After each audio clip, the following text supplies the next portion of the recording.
everything is going to continue to go up in price. If you have not come to this realization, ladies and gentlemen, then you really need to look around and see what's going on.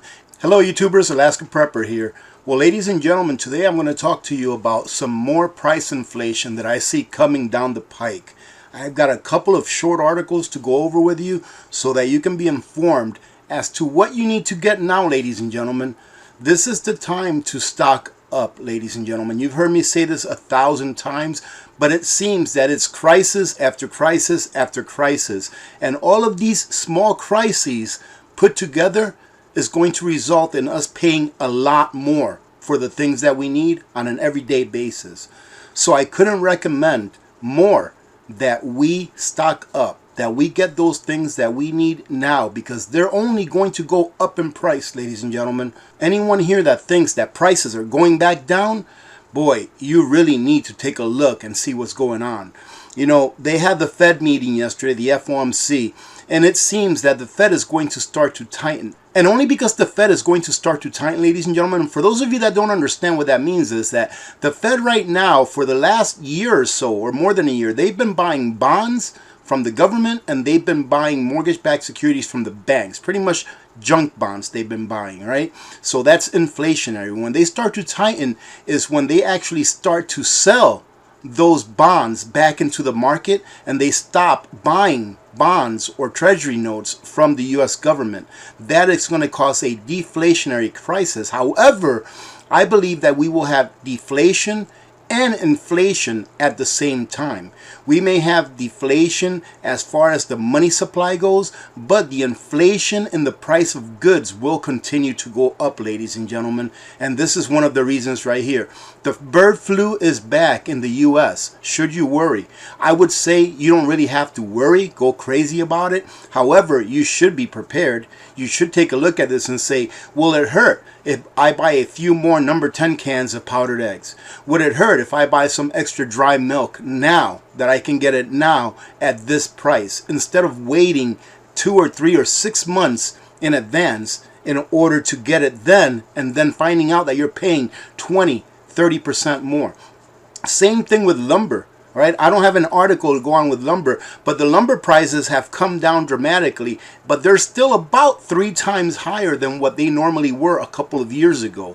However, that price reduction in lumber right now that you're seeing in the futures, that will not realize into the actual physical economy for another 6 months, probably to a year. So we won't even see that. So whenever it seems that prices are coming down, it takes a lead time for that to happen. But whenever something like this happens, where prices can go up, it happens a lot faster because manufacturers and people start to stock up. So don't be left behind, ladies and gentlemen. Stock up now on those things that you know you're going to need. Anyways, I digress. The bird flu has been detected in the United States, raising more questions and concerns amid this health crisis. A recent lab analysis from the U.S. Department of Agriculture found that the Asian strain H5N1 avian influenza, commonly known as the bird flu, was recently discovered in a South Carolina duck. This is the first sighting of a bird flu in the U.S. in years. The USDA found that 2 birds shot by hunters carried the same H5N1 avian influenza.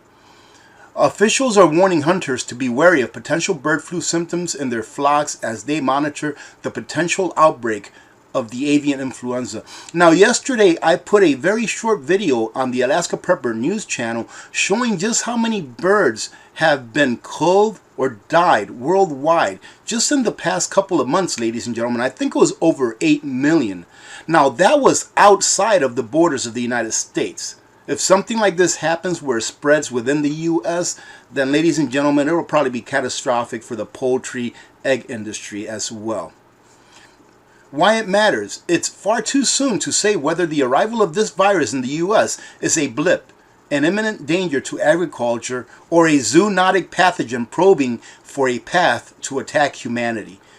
And ladies and gentlemen, they're saying that this bird flu will probably not rival the seriousness of this current health crisis. However, they say that it is a possibility that we must prepare for. And imagine that, ladies and gentlemen, the government actually preparing for something ahead of time. But that's a good thing.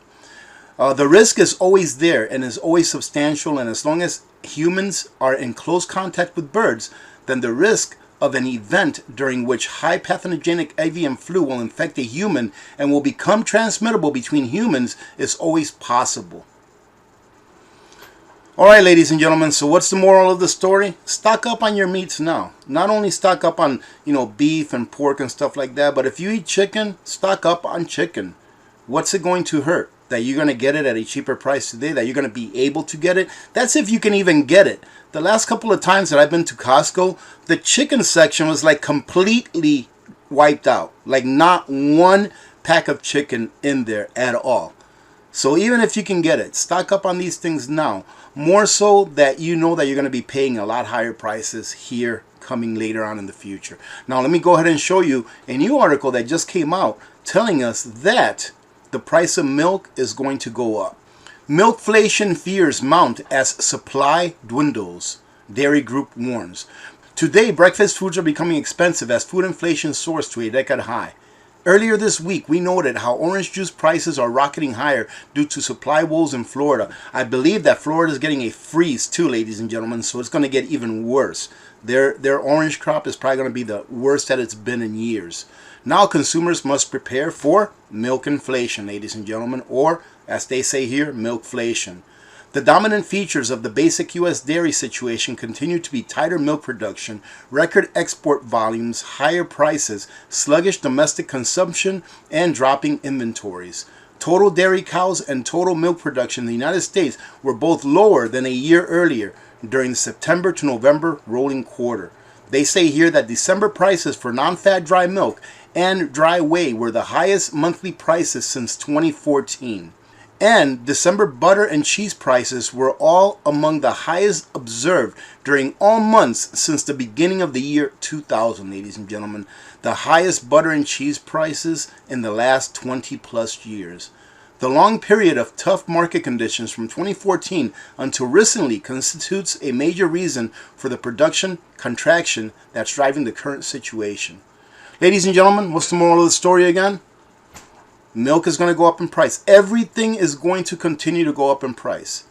If you have not come to this realization, ladies and gentlemen, then you really need to look around and see what's going on. It's not all just about the Federal Reserve and what they're doing to our money and what they're doing to our currency, really. It's not money. It's not even currency. It's fiat currency. All right? It's not all about that. That has a very big part to play on it. However, it also has to do with what happens in nature, ladies and gentlemen, and that's something that we really cannot control. So get your milk now, get your butter now, get your eggs now, get your cheese now. I'm going to go out today. I just took a batch of beef out of the freeze dryer a couple of days ago. I'm going to go out and pick up some bags of mozzarella cheese and Colby Jack cheese. I'm going to throw them in the freeze dryer. Why? Because it won't hurt. It can't hurt. It will only provide my family with some more food security. Having said that, ladies and gentlemen, I hope you have a great day. Hope that you join in on tomorrow's live stream. It's going to be at 2 p.m. Alaska time, as always, on Friday, and 6 p.m. Eastern time. Remember to be good to each other. When good people do good things happen. Remember to reach one, teach one, and repeat. If we all did this, the world would be a better place, and you know that it will be a better place. Many blessings to all of you and your families. I'm Alaska Pepper. I'm out. Nutrient Survival now offers what is called a pantry bag. And although you have an option of packaging now, the product inside of the number 10 cans and inside of these pantry bags are exactly the same.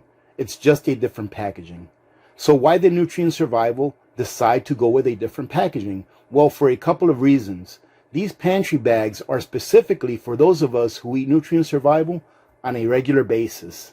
They are still able to be stored for long term, but since the pantry bags are constructed of a thick mylar material and not metal, the shelf life for the pantry bags is 15 years instead of the 25-year shelf life that the number 10 cans offer.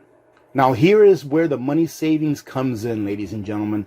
In order to promote this new item, Nutrient Survival has put together a bundle that they call the 2-week Jumpstart Kit. This kit includes a triple mac cheese, hearty lasagna, southwestern medley, hearty apple cinnamon oatmeal, creamy chocolate shake, maple almond grain crunch, and the peanut butter bars, which are included at no cost with this bundle.